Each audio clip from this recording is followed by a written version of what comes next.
இந்த வாரம் உண்மையாகவே ஒரு பாசிட்டிவ் வாரங்க. இந்தியன் ஸ்டாக் மார்க்கெட்டுக்கு மட்டும் இல்லை, எனக்கும் தான். 2.5 lakhs கேபிட்டல் வச்சு 1.5 lakhs இந்த ஒரே வாரத்தில் ப்ராஃபிட் புக் பண்ணியிருக்கேன். இதெல்லாம் எப்படி, என்ட்ரி பாயிண்ட்ஸ் என்ன, எக்ஸிட் பாயிண்ட்ஸ் என்ன, ட்ரேடிங் சைக்காலஜினா என்ன அப்படின்றதுக்கான வீடியோ தாங்க இது. நான் ட்ரேடிங் ரேஞ்சர் என் கூட அந்த லேர்னிங் ஜேர்னியில் ட்ராவல் பண்ணலாம் வாங்க.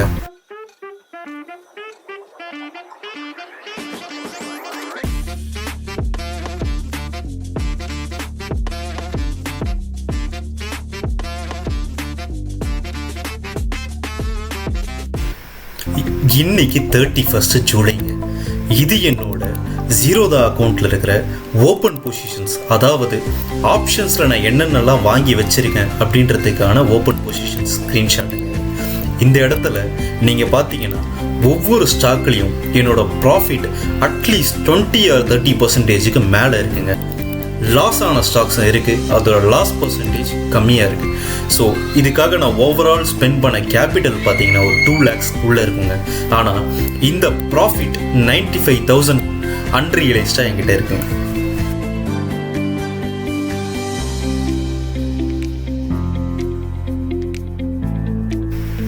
இப்போ அடுத்து ரியலைஸ்ட் ப்ராஃபிட்டுங்க. என்னோட ஜீரோதா அக்கௌண்ட்டில் கன்சோல் அப்படிங்கிற ஆப்ஷனில் ரிப்போர்ட்டிங்னு ஒரு ஆப்ஷன் இருக்குங்க. அந்த ரிப்போர்ட்டிங் உள்ள போனீங்கன்னா லாஸ்ட் 1 வீக்குக்கான ப்ராஃபிட் என்னங்கிறத நான் இப்போ பார்க்க போகிறேங்க. அதாவது ரிப்போர்ட்ஸ், பிஎன்எல் ரிப்போர்ட்ஸில் போயிட்டு அங்கே இருக்கிற டேட் ஆப்ஷனில் டேட்டை செலக்ட் பண்ணி செக்மெண்ட்டில் ஃபியூச்சர்ஸ் அண்ட் ஆப்ஷன்ஸ்ன்ற ஆப்ஷனை செலக்ட் பண்ணி லாஸ்ட் 1 வீக்குக்கான போர்ட்ஃபோலியோ என்ன அப்படிங்கிறத நான் ரன் பண்ண போகிறேங்க. இது வந்து ரியலைஸ்டு பிஎன்எல். ரியலைஸ்டு பிஎன்எல் அப்படின்னா எவ்வளோ ப்ராஃபிட்டை நான் புக் பண்ணி அக்கௌண்ட்டில் எடுத்துக்கிட்டேன் அப்படின்றதுக்கான ஸ்க்ரீன்ஷாட்டுங்க. 43,000 இங்கே நான் ப்ராஃபிட் புக் பண்ணியிருக்கேன். இது ஒரு 43,000, அங்கே ஒரு 95,000. ஓவராலாக கம்பேர் பண்ணால் இது ஒரு 1.5 lakhs ப்ராஃபிட் இன் 1 வீக்குங்க. இது எல்லாமே price action based trading entry தாங்க. முன்ன சொன்ன என்னோட ட்ரேடிங் டெக்னிக்ஸை யூஸ் பண்ணி தான் இந்த ட்ரேடிங் என்ட்ரி எல்லாமே எடுத்திருக்கேன். இது என்னங்கிறத நம்ம டீட்டெயிலாக வரப்போகிற வீடியோஸில் பார்க்கலாம். ரொம்பவே முக்கியமான டெக்னிக் நம்ம தெரிஞ்சுக்க வேண்டியது என்னன்னா, சைக்காலஜிக்கலாக ரிவெஞ்ச் ட்ரேடிங் பண்ணவே கூடாதுங்க. போறதுக்கு முன்னால நான் சொல்றது கவனமா கேளுங்க. இன்னைக்கு பணம், பேர், புகழ், அந்தஸ்து இருக்கிற திமிர்ல எனக்குள்ள தூங்கிக்கிட்டு இருந்த சிங்கத்தை தட்டி எழுப்பிட்டீங்க. நீ இது வரைக்கும் இந்த அண்ணாமலை நண்பனை தான் பார்த்திருக்க. இனிமே நீ இந்த அண்ணாமலை விரோதியா பார்க்க போற. இந்த நாள் உன்னுடைய கேலண்டர்ல குறிச்சு வச்சுக்கோ. இன்னிலிருந்தே உன்னுடைய அழிவுகால ஆரம்பமாயிடுச்சு. எனக்கு உனக்கு தர்ம யுத்தம் தொடங்கிடுச்சு. இந்த யுத்தத்துல நான் உன்னை விட பணம், பேர், புகழ், அந்தஸ்தை சம்பாதிச்சு உன்னை விட அதிகமான ட்ரேடிங் பண்ணி நீ எனக்கு லாஸ் கொடுத்த இந்த ஸ்டாக்லேருந்து நான் ப்ராஃபிட்டில் எப்படி மேலே வரேன்னு பாரு. கால் ஆப்ஷன்ஸில் எனக்கு லாஸ் ஆயிடுச்சு, ஸ்டாக்கு கீழே போயிடுச்சு. நான் உன்னை புட் ஆப்ஷன் எடுக்கிறேன், அந்த இடத்துல உன்னை ப்ராஃபிட் பண்ணி காமிக்கிறேன். புட் ஆப்ஷன் மட்டும் கிடையாது, இந்த இடத்துல திருப்பி ரிவர்ஸ் ஆகிறியா, நான் அங்கே ஒரு கால் ஆப்ஷன் எடுப்பேன், அங்கேயும் உன்னை ப்ராஃபிட் பண்ணி காமிப்பேன் அப்படின்னு மார்க்கெட்டு கூட நம்ம போட்டி போட்டோம்னா தோத்து தாங்க போவோம். என்னடா இவன் கால் ஆப்ஷன், புட் ஆப்ஷன் என்னென்னவோ பேசுகிறானே அப்படின்னு பார்க்குறீங்களா? கால் ஆப்ஷன் அப்படின்னா ஸ்டாக் மேலே போகும்போதுன்னு ப்ரெடிக்ட் பண்ணுறதுங்க. புட் ஆப்ஷன் அப்படின்னா ஸ்டாக் கீழே போகும்போதுன்னு ப்ரெடிக்ட் பண்ணுறவங்க. மார்க்கெட்டில் தோற்ற நிறைய பேர் ஸ்டாக் மேலே போகும்போது என்ன பண்ணுவாங்கன்னா, மேலே போயிட்டே இருக்குது, இதுக்கு மேலே போகாது அப்படின்னு சொல்லி அந்த இடத்துல வித்துட்டு கீழே வந்துடுவாங்க. அதே மாதிரி கீழே போயிட்டே இருக்குன்னா எவ்வளோ தான் கீழே போகுது, இதுக்கப்புறம் திருப்பி மேலே தான் போகும் அப்படின்னு சொல்லி அந்த இடத்துல வெயிட் பண்ணுவாங்க. ஸோ இது ரெண்டுமே தப்புங்க.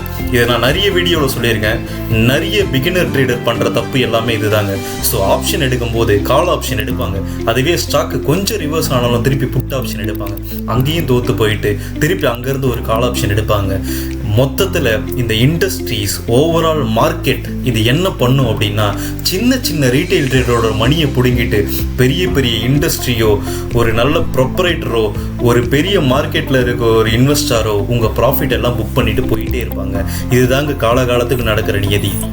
நம்மளோட ட்ரேடிங் ரேஞ்சர் வீடியோட நம்ம இப்போ என்ன பண்ண போகிறோம்னா, இந்த பெரிய இண்டஸ்ட்ரியோ, பெரிய மார்க்கெட் பார்ட்டிசிபெண்ட்டோ எங்கே அவங்களோட பை ஆர்டர் ப்ளேஸ் பண்ணுறாங்க, எங்கே அவங்களோட செல் ஆர்டர் ப்ளேஸ் பண்ணுறாங்க அப்படிங்கிறத தெரிஞ்சுக்கிட்டு அவங்க கூடயே சேர்ந்து நம்ம ட்ராவல் பண்ணணுங்க. மார்க்கெட்டில் அவங்கள எதிர்த்து போராட முடியாது, அவங்க கூட நம்ம ட்ராவல் பண்ணலாம்.